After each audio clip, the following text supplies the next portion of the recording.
The Guild is Maximum Lawyers' community of legal entrepreneurs who are taking their businesses and lives to the next level. As a Guild member, you'll build relationships, be held accountable, and learn strategies specifically designed to get you unstuck and accelerate your plan for growth. Members are also granted exclusive access to masterminds hosted around the country. Our next event is coming up, and we're heading to Scottsdale, Arizona. There's something truly magical about the power of these in-person connections where real-time breakthroughs happen. Picture this. You're surrounded by like-minded law firm owners tackling your business and mindset challenges together. The energy is electric, the insights are transformative, and the results are game-changing. Investing in yourself is the best decision you'll ever make. The knowledge, strategies, and breakthroughs you'll gain are priceless assets that will supercharge your practice and propel you forward. Join the Guild and secure your ticket to Scottsdale at the best possible price by visiting maxlawevents.com. Run your law firm the right way. This is the Maximum Lawyer Podcast. Your hosts, Jim Hacking and Tyson Mutrux. Let's partner up and maximize your firm. Welcome to the show. Welcome back to the Maximum Lawyer Podcast. I'm Jim Hacking. And I'm Tyson Mutrux. What's up, Jimmy? It looks like you're doing a little bit of remodeling in your office today. I am. And it's funny, on camera, it doesn't look that bad, actually. It actually looks pretty good. But if I step aside, as I showed you a second ago, it's kind of messy, but my head and my body are blocking most of the disaster that's behind me. And if you saw my desk, you'd be like, holy crap, what the hell's going on? But yeah, it's going to be fun. The new setup, I think people are really going to like it. I think we're probably a week away from it getting done because like the centerpiece of it is still being delivered. It's being shipped. So you'll see. You don't even know what it is. Well, we are getting ready. We're pretty darn close on buying a building. And if we buy the building, then I was scoping out my studio. So I'm really excited about building that out. I'm going to try to make a studio workplace that sort of works both ways without having to switch from one side of the room to the other if I can pull it off. And I also want to be able to stand because I really enjoy standing when we record. Nice. I mean, that'll be tough to pull off. Mine's actually going to be in two spots. I'm going to have my work spot and then my recording spot. So I would like to be able to do that. If you can pull it off, I'll be really, really impressed. But it is interesting how those two spaces kind of interfere with the object of what you're trying to do. Correct. And so you want to get to our topic today?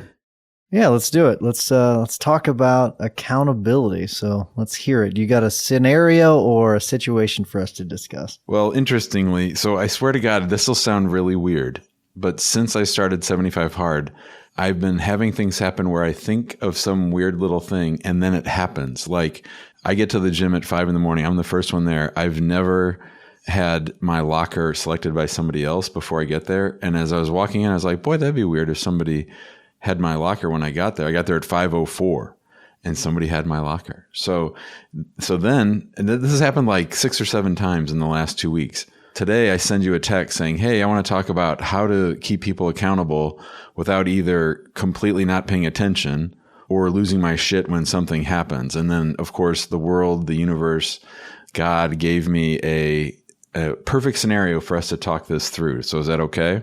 Absolutely. And it was funny because I feel like your text was kind of almost like stream of thought. And I was trying to interpret what Jim Hacking was trying to say to me. But so I'm so curious to hear now what this scenario is. Okay. So as you know, we're both running pretty large firms, much larger than we used to. And when we ran the firms in the old days, we were handling the cases. And so the question is, how do we make sure that cases are going out the way we want, that our systems are working, and that quality control is in place, and that things are being done the way we want them to be done? Well, one of the best ways to do that is to spot check. Our buddy Jay Ruane told me that, he just randomly picks 5 or 7 cases, looks them all over because he doesn't want to have to go through all of them. And he has reporting and all these other things, but the spot check for accountability just can't be beat. So about 10 minutes after I sent you that text saying this is what I wanted to talk about, I got a very nice email from a very nice lady in India. She hired our firm to get her to the United States. So, a lot of times in those scenarios, Tyson, we deal with the U.S. citizen the most. Like the overseas spouse, they may not be as savvy. They may not be as electronically savvy. They might not be as involved in the whole thing. That's not always true. Sometimes you have someone over there who's like, get me over there, get me over there, get me over there. And they're like all on top of things. So I said, well, this is a great opportunity to spot check one of our cases. So I go into FileVine, and the first thing I learned is that the case was first originated in early May of 2022. So it's 4 months old tomorrow. Tomorrow it'll be 4 months old. And I go to the bottom of the feed and I work my way up.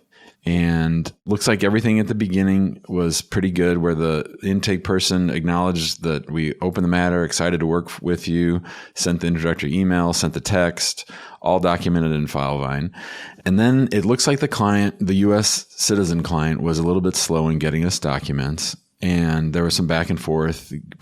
But when I looked at the list of documents that we were asking for, I'm like, we don't need half of this stuff to get the case out the door. We're going to need it later at the second stage of things when we get to the State Department, mostly about taxes, but we don't need that stuff now.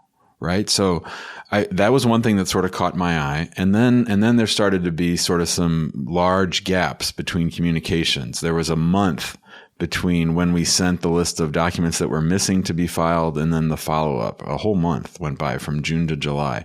And then the client sort of revived. And this is not atypical. This does happen. You have some clients like this. It doesn't happen all the time, but it's certainly within the realm of client conduct that we see. So then the paralegal goes back and forth, gets the documents. And one other thing I notice in the feed is that there are no attorney notes. There's no attorney notes. So I click over to Team in FileVine, and it appears that, Tyson, there hasn't been an attorney assigned to the case. There's no attorney assigned to the case. Now, could it be that the 4-month delay was related to the fact that there's no attorney overseeing things, or that our system doesn't have alarm bells for when a case has been languishing for 4 months? So I did a little timeline for the team. And I basically explained it the same way I do. I said, I like getting emails like this from clients. Like I was CC'd on an email from the client. And I said, I like getting emails like this. And I said, so I decided to take a look, and I walked them through the timeline that I just gave you. And I sent that off right before we got on this call. So it'll be interesting to see. Now, I didn't lose my temper. I asked a lot of questions. I said what I'm worried about. I'm worried about that our system wasn't sounding the alarm bell, that 4 months went by. I'm worried that I think we've bloated the first part of the procedure that we don't really need to be doing to require all these documents, that we could really get it out the door. Because, me, I'm always focused on getting it out the door, because, USCIS takes a long time anyway. So you got to get that thing on file. If you have to add a thing or two later, that's better than just waiting, right? And really, our system's set up so you don't have to add stuff later. But I think they've bloated it up with all this other stuff that they're going to need later to make life easier on them, but it's not about speed. And then, of course, I'm worried about the fact that there's no attorney assigned to the case. So when they do attorney case review, guess what? It's not on anybody's list. So I'm really excited about doing it. And I was channeling Jason Selk, and I'm like, identify the problem with 1 minute, start looking for solutions, and not get upset. But there's a wee bit of me that is upset and that is more worried. And that's sort of the way I framed it in the email. So I'd love to hear your thoughts. And I don't need you to just tell me you need better systems. I know that, but I'm excited to hear what you have to say. Yeah, I've got thoughts. I'm not going to tell you what the thoughts are yet. I'm just going to ask you some questions.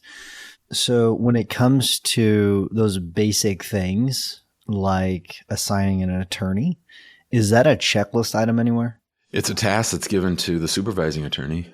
Well, so the supervising attorney assigns an attorney to it? And a paralegal, and two paralegals, yeah.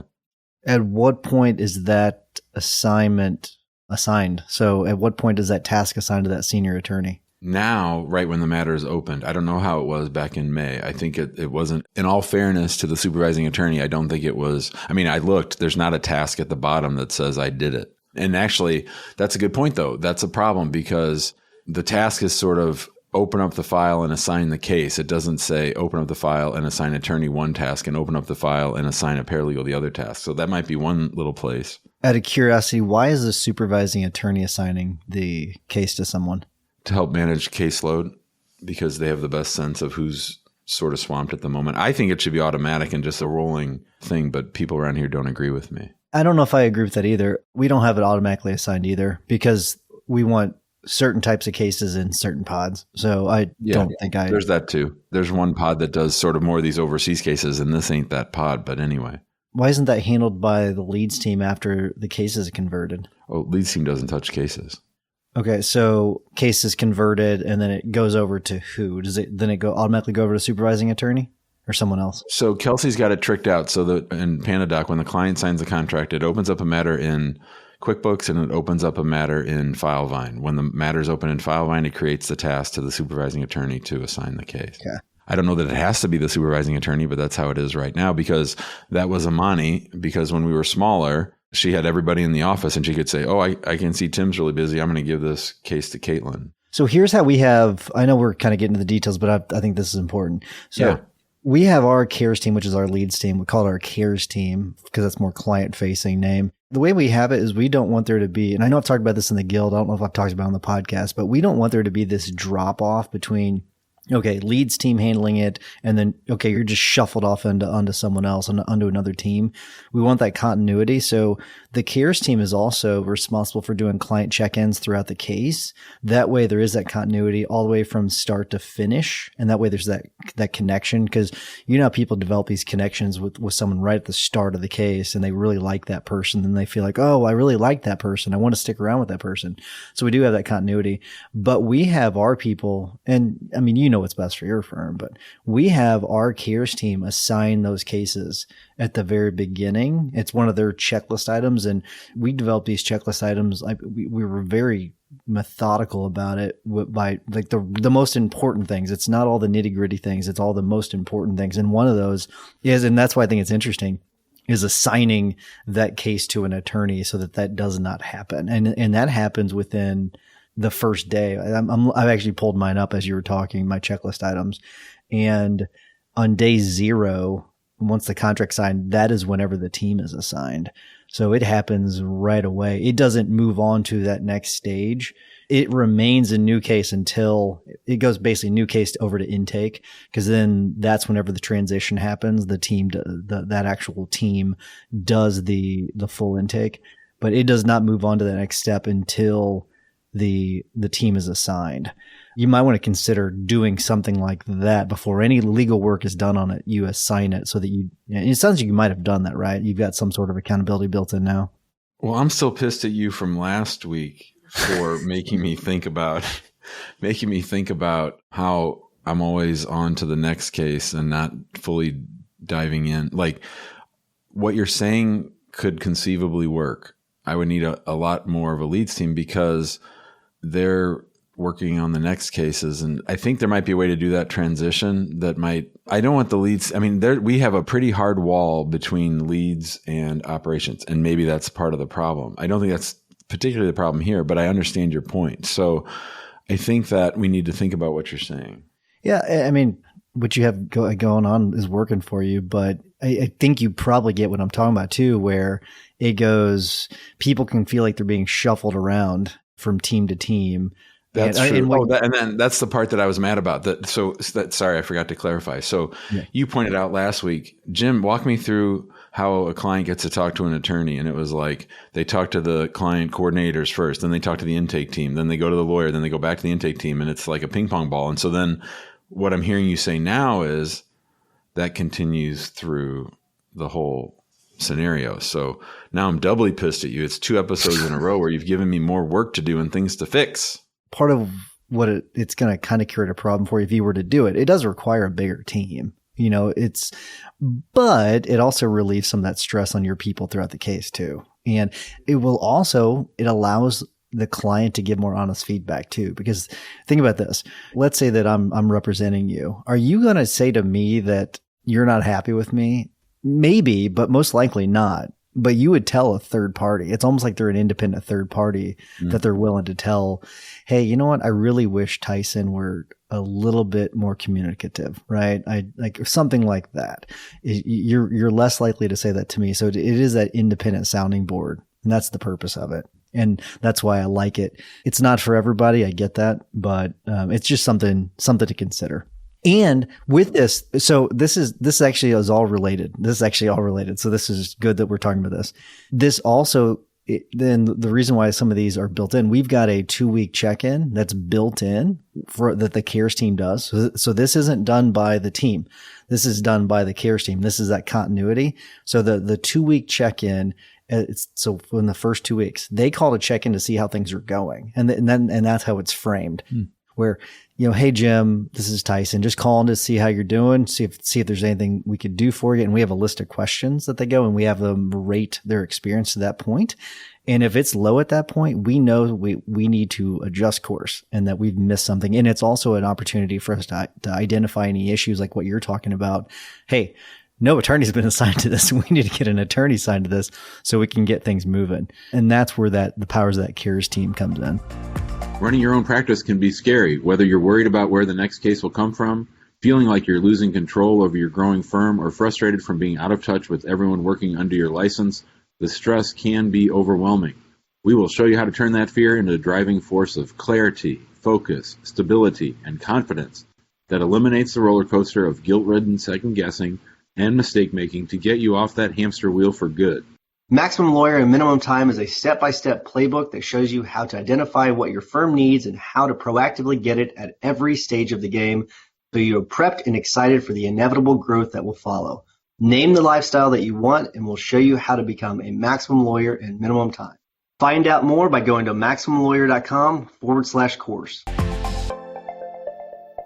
You're listening to the Maximum Lawyer podcast. Tyson's helping me diagnose some problems with one of our cases that sort of illustrates bigger problems. And as often, he's given me great wisdom, and I appreciate that. Yeah, I like that idea of having the intake person who signed it, because people really like the intake people. Like they really like, and then they also, if I had to identify a hum coming from operations, it's like they wish they heard from their paralegal a little bit more, and they wish that things were as fun and energetic as they were with the leads team. So that's a point well taken. What about the issue of just sort of what I found, that the case hasn't been assigned, that people aren't, that there was a month where nothing happened? Any ideas on how to, especially that one, like sound the alarm when something like that happens? Something that Kashif, I used to do this based upon a report, and something that Kashif has built out for us is that, and you can do this easily in Filevine, if there's been no contact, and do you have a separate client contact tab, or is it all in the activity tab? I don't know. Okay. So we built a separate client contact tab. We have one for enemy contact and one for client contact. Enemy, nice. Yeah, isn't that kind of fun? Enemy contact and then client contact. The client contact one, he just built that where if it's an automatic task now, it used to be it'd come to a report for me, but now it's an actual automatic task where if there's been no client contact within 3 weeks, what happens is it creates a task for the CCC to reach out to them. And that's automatically built out. And that's in addition to other tasks that are built in throughout the case process. And that's also in addition to the client check-ins that our people do. And it just brings up onto our radar that, hey, something's amiss here. We need to reach out. And sometimes it's just as simple as, we haven't put a note in the file. And so, okay, I did speak to this client. I just need to put a note in the file, and it allows us to address that. So there's things like that you could build in, that you should build in, that automatically create a task for your people. And that can easily be done. Kelsey can figure that part out. And another thing, and you'll want to pass this on to Kelsey, in our client contact tab, whenever you enter a note, because my biggest concern about doing it the way that we do it was that I want the activities tab to be updated.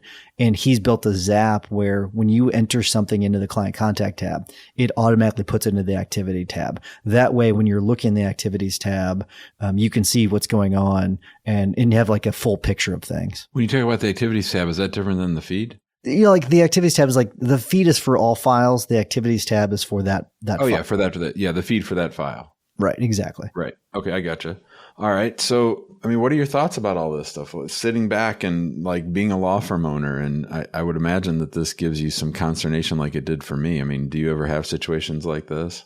We all do. I think there are people that will tell you, "Oh, I know we never have a case fall through the cracks like that." That's not true. I think we all have these situations where something is ignored or a checklist item is checked off and it shouldn't have. It concerns me that it is September and it was May. That concerns me. That's a long time. I mean, that really is a long time. And that big month. Those two things are really what bother me. And in all fairness, the U.S. citizen spouse did go a little bit slowly, but we have to build in for that. Like, okay, you have a slow walking client. I mean, sometimes these guys aren't in such a hurry to get their spouse here. I'm not saying that about this case, but sometimes that's actually true, right? So we have different personas, and we have to think about the personas of the people. Like, some people are super organized and get you everything on the very first day.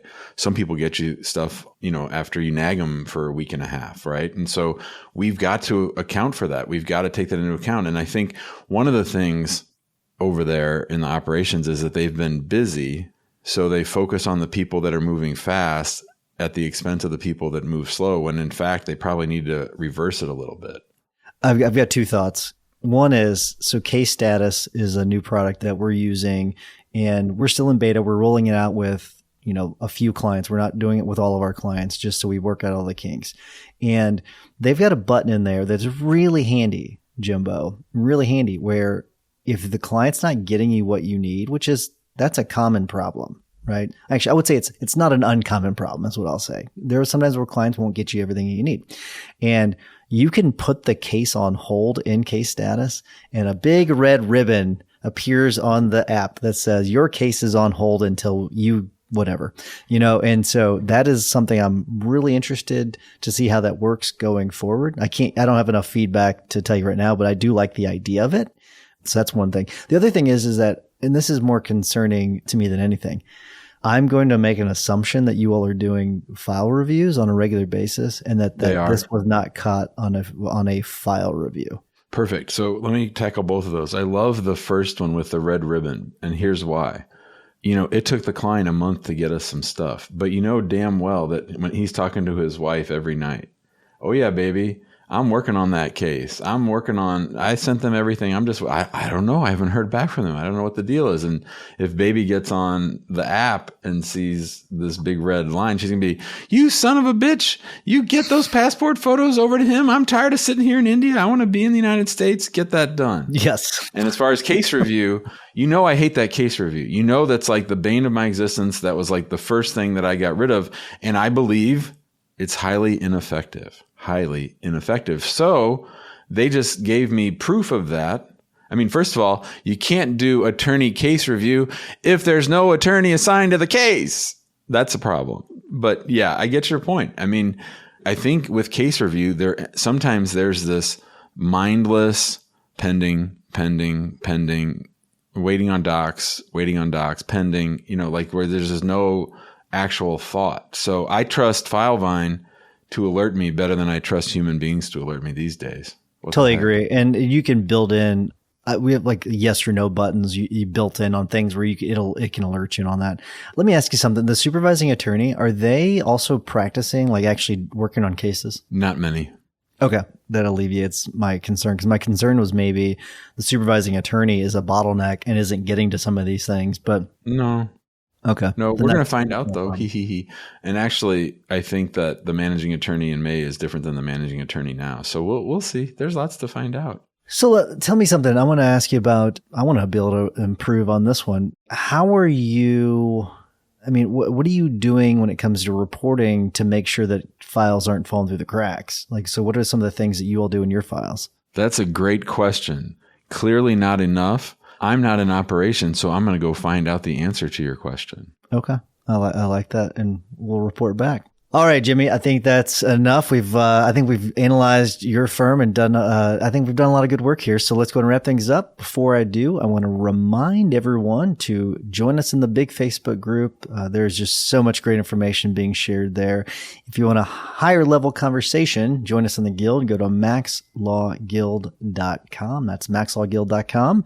It's just a fantastic place to be. I love hanging out in the guild. And while you're listening to our tips and our hacks, please give us a 5-star review.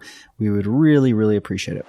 Jimmy, what's your hack of the week? My hack of the week is something that I posted in a guild yesterday, which is there's a huge difference between having nothing on your calendar and having one thing on your calendar.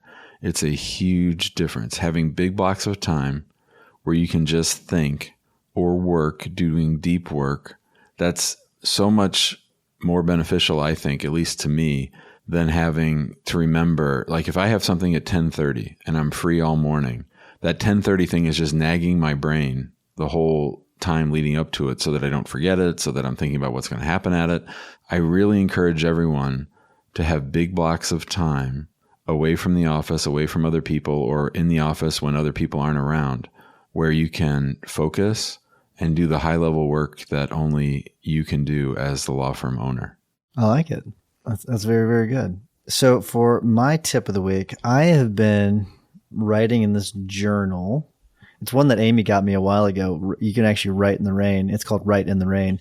The pages can get wet and you can still write on it. It's kind of cool, but that's actually not what my tip is. I guess that's a tip within a tip. I've been writing down little bullet points for my children that I'm going to give them this book whenever they're older. And it's just little, lessons learned along the way. And it's actually kind of exciting. I've been carrying it in my truck, and just whenever I think of something, I'll write it in there. And I'll give you, like, number 14 is tell people when you love them. So like just little bullet points like that. Number 10, try as many things as you can. And the whole thing is I'm going to, fill this book with, little bits of wisdom that I've learned along the way. And hopefully it'll be a nice little gift that they'll treasure forever. But number 1, let me give you number 1, see what you think about number 1.